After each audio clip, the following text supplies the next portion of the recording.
Welcome, Chairman of the Republican Study Committee, from Indiana, Congressman Jim Banks.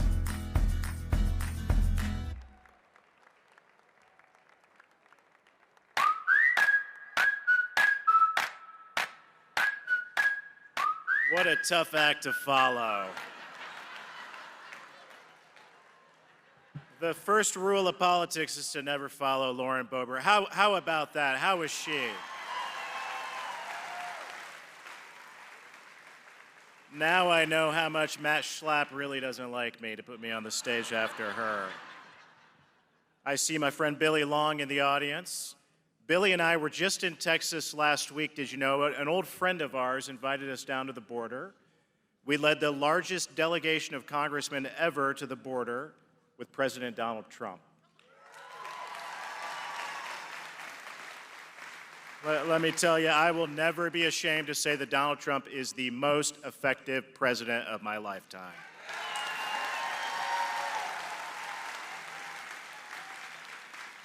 It's great to be back in Texas, and today they asked me to talk about the freedom of petition, our right to express grievances against the government. And that's good because you probably wouldn't be here if you didn't have a few grievances against the government, right? You probably wouldn't be a CPAC. The freedom of petition is important because we all know that the press won't ask Biden the tough questions. That's why we have to, right? They would rather ask him what type of ice cream flavor he ordered than the real questions. It's a big difference than what it was just a year ago. As the leader of the Republican Study Committee, the largest conservative caucus on Capitol Hill, I'm here today to tell you that we need you now more than ever. Because the left has embraced a more dangerous ideology than anything that they've embraced in the past. It's worse than progressivism. It's even worse than socialism. It's anti-Americanism. That's why we need leaders like you who will help us renew American patriotism rather than the woke leaders that we have in charge of all levels of our government today.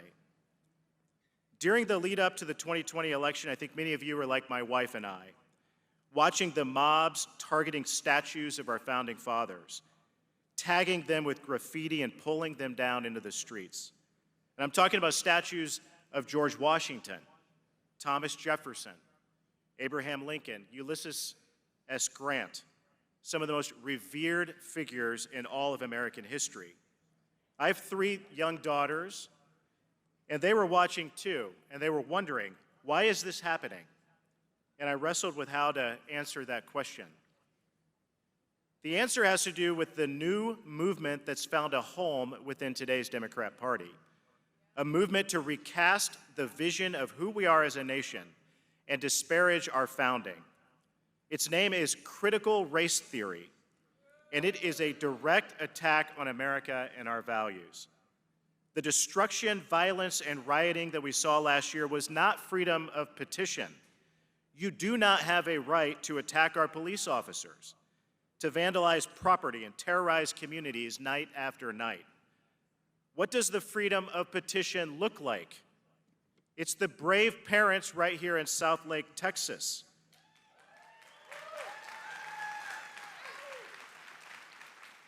who are standing up to the leftists who are poisoning our children with the divisive teachings of critical race theory. According to the adherents of critical race theory, America was founded to preserve the institution of slavery, and the Declaration of Independence and the Constitution were just gimmicks to fulfill the founders' real goal, which was to create a white supremacist nation, they say. Leading CRT author Henry Rogers, also known as Ibram X. Kendi, attacked the U.S. Constitution as a, quote, colorblind constitution for a white supremacist America. Call me old-fashioned, but I think our Constitution is the best blueprint the government can find anywhere in the history of the world.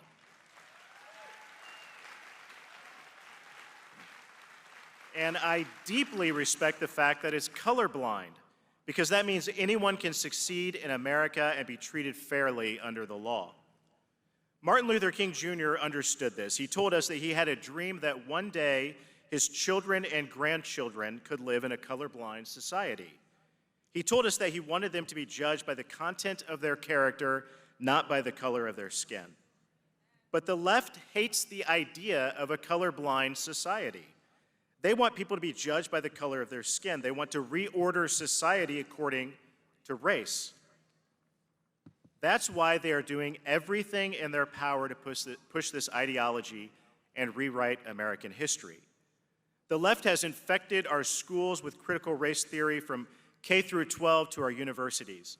It's in the media and in Hollywood and corporate boardrooms and in Congress, where it was enshrined into COVID relief packages.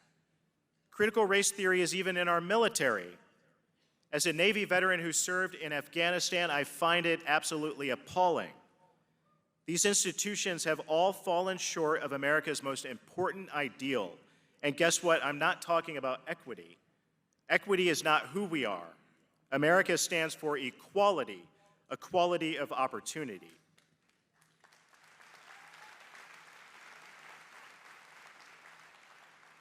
America's founding principles, as you know, are in danger, and you're right to feel worried. I definitely am, but don't give in to hopelessness. I know that's why you're here. It's going to take God-fearing, flag-waving Americans from places like Texas and Northeast Indiana to lead the renewal of American patriotism and take back our country from those who want to tear it down.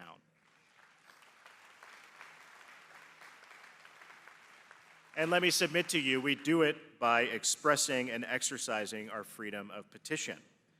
You know, in 2012, Twitter described itself as the free speech wing of the free speech party.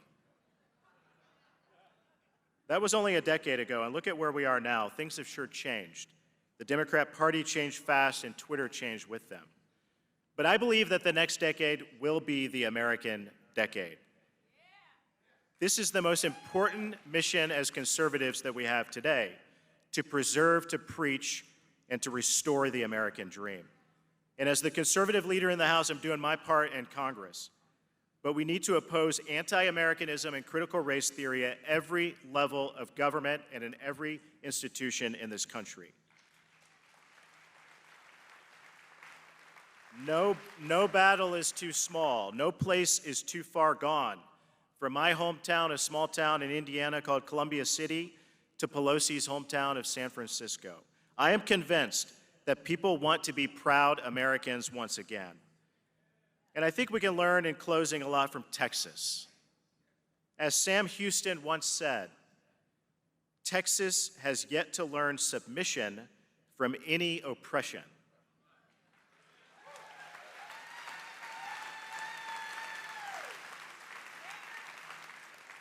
Conservatives should never submit to the anti-American Democrats. I never will. I know you won't either. Thank you and God bless.